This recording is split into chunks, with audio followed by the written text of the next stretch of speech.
Okay, we are at the 300 series 12.6 class Prohibited grouping for the August 2020 sale. So on the Diamondback, most of these are going to be more of a what you see is what you get kind of configuration. This one is the 22 caliber Diamondback, and there's no issues to discuss on this one. So I'm not going to waste a whole bunch of time. Lockup is good and so on.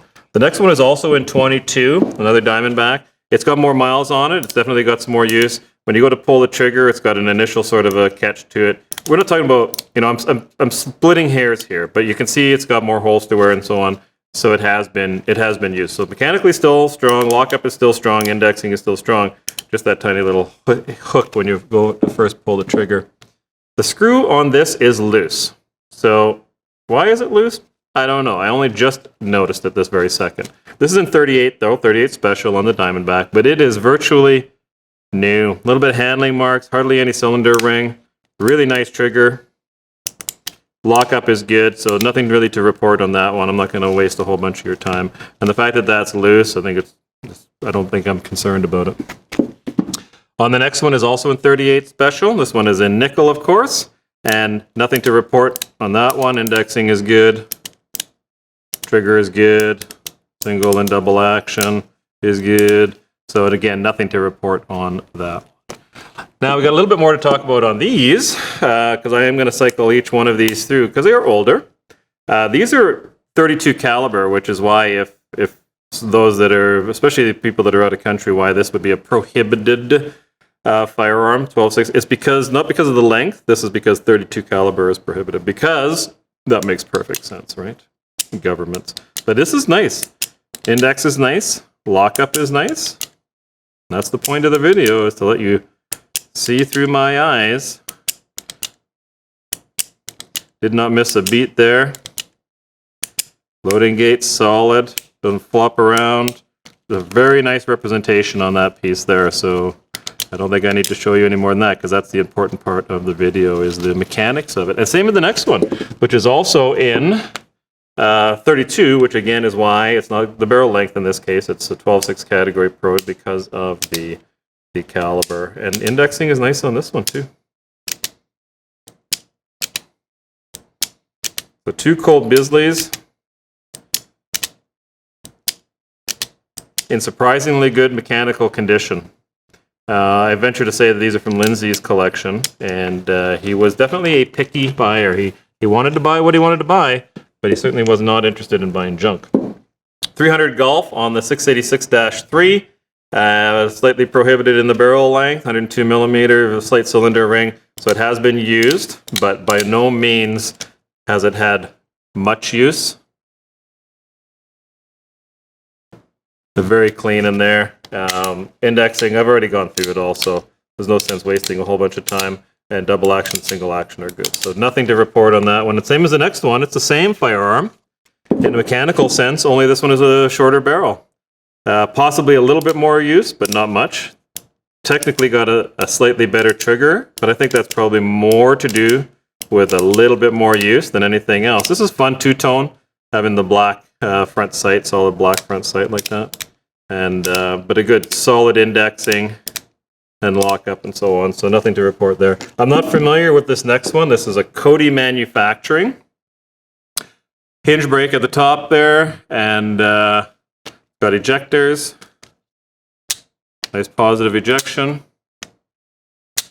I don't think it's had a lot of use. I don't think it was designed to have a lot of use. It's looking at it, you would expect it to be a somewhat crude trigger, and it is. No surprises there. Single and double action. A little bit of holster wear and whatnot. So I think for what it is, the condition is no less than what you would expect at any given minute. So it's an unfamiliar piece, but I think it's a price point type of a piece when it was new. This one, not so good, huh? And it doesn't lock, doesn't engage. So this is a project piece, and may be complete in there. Is the spring just disconnected, something wonky, or is there something broken or missing? I can't qualify that. I can tell you it is a project. Now then, the next one is really quite nice on the 1877 Lightning. it would have been plated, and it still is, and most of that plating is still on there. Matching numbers is appropriate, and really nice lockup, nice indexing.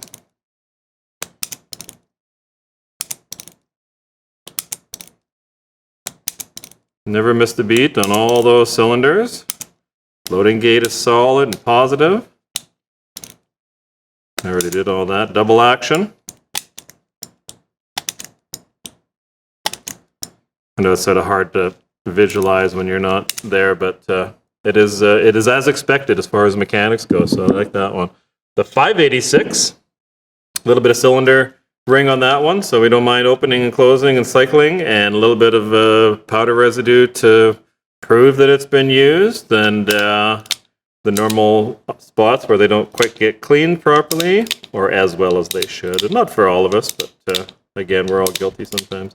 Indexing is all good, trigger is good, so nothing that you would need to be, and this is old school blacking out of the front ramp. I remember back, we used to have a spray that went on there. It was like a spray paint but washed off, and it was flat matte black, and that was popular. These ones here I am not going to cycle. Look at, you've probably already have, so look at 300 Quebec, and these are the snake eyes, and so you get a black one and a white one, Scrimshaw dice on one side, Scrimshaw Royal Flush on the other side. The chrome one is the same, or the stainless, or is it plated? I'm not positive now. Stainless probably in that era. So dark blue. These are, there's a cylinder ring. They've been rotated. I get it, but I'm not going to do it. There's no need to do it, and I'm not going to open it. The chances of these being fired, I think, is probably 1%. This one will be easier to tell. There's no way that these have been fired. I would bet $12. So these ones come with the case. You see it in the pictures. You get the display case and the dice, and they sit in there. On the pictures of the display case, you'll see the blue lines, and that's actually painter's tape in theory to keep it from breaking the glass, but there is actually a broken piece of glass. It was like that when we got it. And in the bottom, which only reason that that's an issue is that there is litho on the glass. So I think I would try to work around a way of just utilizing the same glass with a little repair in that corner somehow, and because to replace that litho, it can be done, but But anyhow, these are awesome. I just envision, dual shoulder holsters or something like that on the little. And the other thing that's cool about them is the serial numbers. In a way, they're the same serial number. This one is Eyes 220. So this is the 220th one they built, and the other one is 220 Eyes. So it's the same but different, and so that's kind of fun. So those are a novelty. Those are a very cool, expensive novelty, I guess. On Romeo, on the Police Positive, very nice condition. I am very impressed with this one. It's certainly seen use. It's got holster wear. This could have been somebody's little carry piece, and I wouldn't be surprised. But mechanically, indexing is phenomenal. It's exactly what you would expect it to be. This is not again, the comparison way, this is not a Python trigger, never was intended to be, but it is a good positive representation mechanically of this type of firearm. So it's better than average by a long shot. Next one, 300 Sierra on the Cobra in 38 Special, and it's got very little use. Virtually no holstering marks. There's just some very light handling marks on it. Nothing too serious at all. So you can certainly buy this one with confidence, and I've been through it already. The indexing and the trigger is still, it's virtually new. Like you can, I hate to use that term and get myself into trouble, but it's as good as you're ever going to get. This one's probably been a service piece. 300 Tango on the Cobra. You can see holster wear, and you can see a very, very consistent wear there. So my prediction being that it was in a holster that was a little tight in that one spot. So you see it there behind the trigger guard. Mechanically, though, very nice. It's spent more time in a holster than being shot, and so you have that that holster wear more so than the mechanical wear of a piece being used. So mechanically, you can bid on that one with confidence. On the 1903, I have to refresh my memory on which ones as we're going along. We've got a little bit more unusual wear to it. is this somebody was polishing and cleaning, or is that a weird holster where I don't know. This one's tight. It's hard for you to visualize that, but if it looks like it's a bit sluggish for me pulling it, it's because it is a bit sluggish for me pulling it. It doesn't necessarily mean anything. It could just be that it needs a good cleaning, and anybody who buys, as a rule, they get them home, and it's like their new baby. They got to give it a bath and whatnot. So, but do be aware that one is a little bit tight. Whereas this one is sharp. This one cycles nicely, looks nicely, a little bit less. Well, it's got a lot less wear, but it's got your typical use wear. So holster wear up there, front strap, a back strap where you're handling it. So it got actual use, and but most of the bluing is intact. And cycling wise, it feels very nice and crisp. Again, an opportunity to hear those things where you wouldn't be able to if you were in the viewing. We wouldn't let you do that. 300 X-ray on another pocketless. And this is or hammerless. This is a nice representation too. This is like Yankee.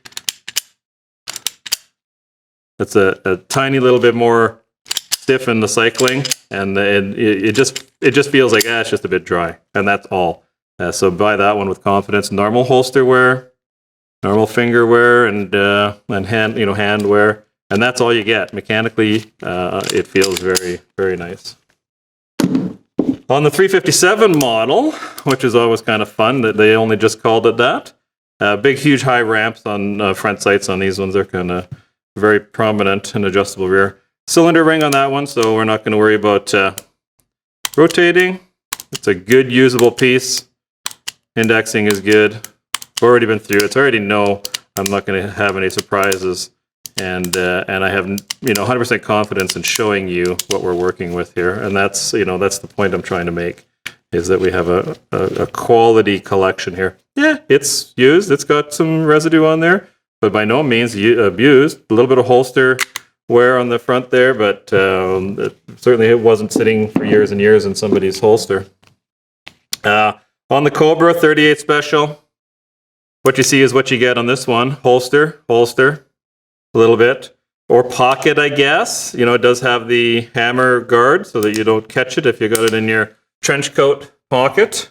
I'm not sure what the date is on this one, but I think we do have one that's dated in the late 50s, which is fun. You can just sort of envision Mike Hammer with it in his jacket pocket. Oh, I'll tell you what, I remember now. 136 electric pencil on there, inventory tag. You have to sign it out from, if it was an actual department issue. Oh, I need, 136, and you leave your keys there. And I think this is a little bit stiff, opening and closing. You could tell it's not falling closed, not falling open. I'm not saying that means much as far as mechanical goes. I'm just saying full disclosure. So is it just a bit sticky from a dirty point of view, or is there something that's slightly binding on that hinge? I don't know. So just so you're aware, did we do uniform? We did this one already? I don't remember if we did this one already. Yes, we did, because there's the holster wear. We're going to just jump straight into, so let's just pretend, sort of a cut, and we're going to go straight into 600, because the 600 series only has 4 or 5 pieces, 6 pieces in it. And these are the 12.6 Prohibs again. In this case, I think it's all because of barrel length, not so much caliber. Sometimes you get hit twice. But 600 Alpha is like brand new. I'm not even going to cycle it, even though I could. It has been.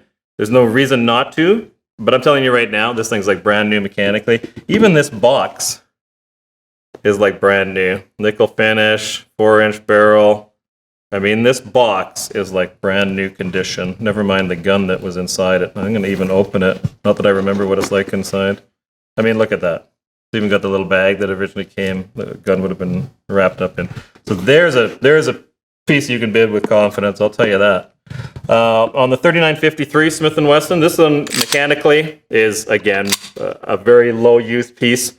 Somebody bought it, like we all do. Took it to the range a few times. You literally, I think you get, that's part of the video, you get 2 factory and I think a half dozen, 4, 5, 6 non-factory mags. But buy this one as if mechanically is almost unused. Buy 600 Charlie as if mechanically, almost unused. The tag says that it's in 9mm macro. If it's not, it's actually in 380 auto. We've already updated the website to that, and you get a couple of magazines with it. So mechanically, virtually unused on this one. So you can just go ahead and bid that way, bid with confidence. The next one, Delta, close to my heart. Absolutely no reason for this to be a Prohib. This is a Prohib like those Bisleys because of caliber. This is a 32-20. This is a tight mechanical revolver. Loading gate, solid, beautiful patina. That's part of your description and your photographs, so you get better resolution. But look at that indexing. You can hear it.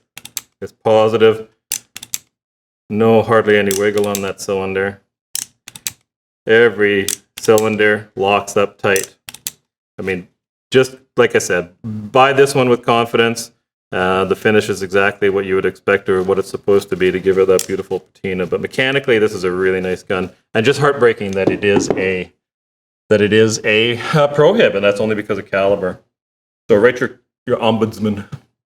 On the last lot, what is the number of it? It is number Echo, 600 Echo. It's probably never been used. It's got the little holster there. You put it in your cowboy boot or something. I don't know. It's even got a little satchel to go with it. But how cute is that? Eh? That is just adorbs. And it's a 22, of course, which is why it's Prohib. But I'll bet you, I know if it were me, I wouldn't be able to resist shooting it. So it probably got bought and a few rounds put through it for novelty's sake when he took some buddies to the range.